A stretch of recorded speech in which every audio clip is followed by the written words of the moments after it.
Welcome back to Mind Matters. And for today's episode, we are going to talk about nabulol na ko. Talk about AI, Yes. artificial intelligence. We are in episode 4 na tayo, no? Yeah, Episode episode 4. Episode 4. That's crazy. We are going to learn about AI and how it plays a role in our life. So, we actually have 4 questions from last episode na hiningi namin from our viewers. Yes. Tingnan natin ito ngayon. Wow. Okay, so it's another week, which means another idea worth talking about. So, ito, first question. Before taking MIL class daw, how did AI fit into your daily life and in what ways were you using it? Ikaw, Fiona. For me, I usually use AI to ask questions, ganyan. If may gusto akong i-ask na question, I don't go through research or anything. I just ask AI kasi mas madali siya, di ba? Oh. So, I never really had a chance to verify the information na makuha ako. And then, once I get it, that's it. Like, wala na. I don't question anything about it. So, walang cross-reference, Yeah. cross-reference. Like, Fact check. my- Galing naman. Ako,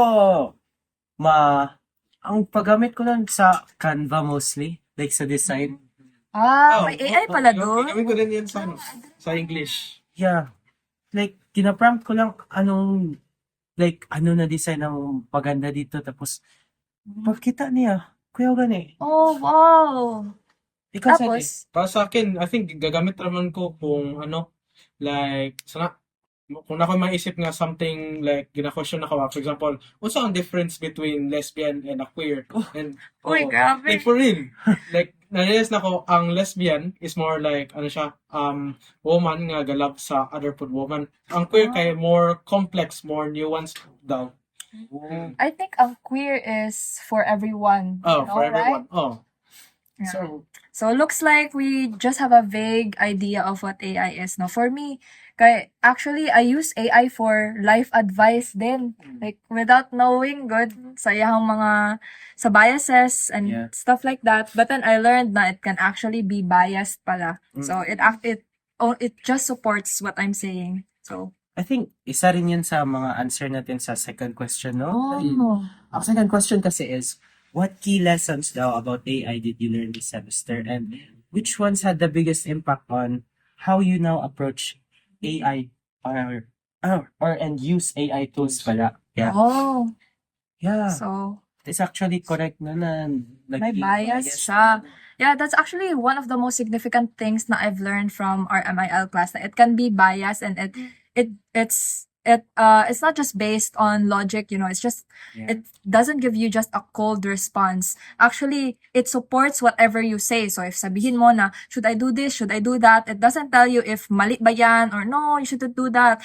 The only thing that it's programmed to do is to support the user So, to do what's best for the user. Ganyan, guys. so that means nag-matter din pala na Wow. paano natin prompt ang AI. Oh. Because I also remember that Yeah. in the internet where, they chatbot, where the internet just keep poisoning it to the point that it's sprouted like literal nonsense to the point that where Microsoft had to shut it down.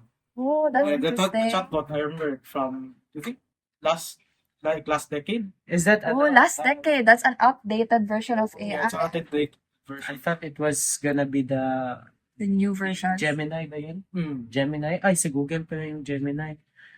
Basta yung sa kanila, Copilot pala. Copilot. Yeah, also I heard about an issue na ang AI is gonna damage niya yung mental health ng people. Tapos may one instance pa yan, nagisabihan niya ang tao na to die. Oh, Like, that's remember that. crazy. Di ba? You heard about that? Yeah, I remember that. I saw that from the news. Now that I hear about that, no, na-remember ko yung mga theory nila na mga AI daw is magta-take over sa atin. What's that, Matrix? Pero it's actually just our fault. Like, it's based on how we use it. It's not the How we- AI. Yeah.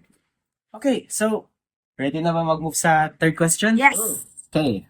Now that you've gained a deeper understanding of AI, how has your usage changed and how do you now view its role in learning, creativity, or everyday tasks? Yeah. For me, mainly I use it as a tool to support my academics since like I'm in STEM and there are a lot of concepts that I don't understand quickly. I ask AI, like may mga instances pa nga na i-copy paste ko yung paragraph from our material and then I'll ask AI to, can you simplify this or can you explain this like you're explaining it to a 5-year-old? And that just makes me learn better, like to understand the topics better. No? Yeah. Di lang pala siya.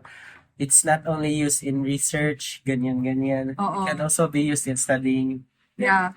Oh, remember ko rin na kapag may mga problems may mga problems ako sa physics, ganyan. Mm. Oh, Ginagamit ko siya para Mga breakdown. Yeah. don't worry, solve. Oh, Why did this happen? Like, yeah, ganyan, good. like ang formula, ma-breakdown nila. Anong meaning nitong Yeah, actually, symbol nito sa formula? Yeah, ganyan, no? Yeah. remember ko It's yun. actually mind-boggling. Yeah. So we use it more as like a tool now instead of something that just gives us quick answers, Because it's bad to plagiarize and it's bad to copy from AI. So Yes. So, last question. What are your thoughts on people who misuse AI, like using it for plagiarism or unethical purposes? And that's just someone who understands AI better, how can you help educate others on using it? I'm feeling that I am guilty of that. The one who, misuse AI. Because on Meta AI, where, chatbots. Yeah. And because my classmates, because my older classmates always like use Meta AI to write something obscene, I usually just ask Meta AI to stop responding on every mentions until a certain time frame. that's Because I just use it to Take weaponize, to advantage. silence everyone. How about you, Kevin? For me, Yeah. thoughts on those people na nag-misuse ng AI, I think they should stop. Yeah. They should stop. Yeah, they should stop. Pero, Kasi yeah. ano ba yan? It takes the there's soul Babawasan away. yung creativity ng humanity eh. Yeah. Ang soul ng iyong creation nawawala kapag puro sa AI lang. And Puro sa AI. AI uses din kasi mga creation ng iba. Oh, why It's like- array as a Yeah. Yeah. learning material? So Yeah. kapag maubusan na siya ng sources, mawala na yung creativity. Yeah. Na. I think you've already said naman kung ano nasa isip ko. So, that's where we end our podcast na. Thank you for listening. listening. Tune in for our next episode. Bye, guys! Bye. Yes.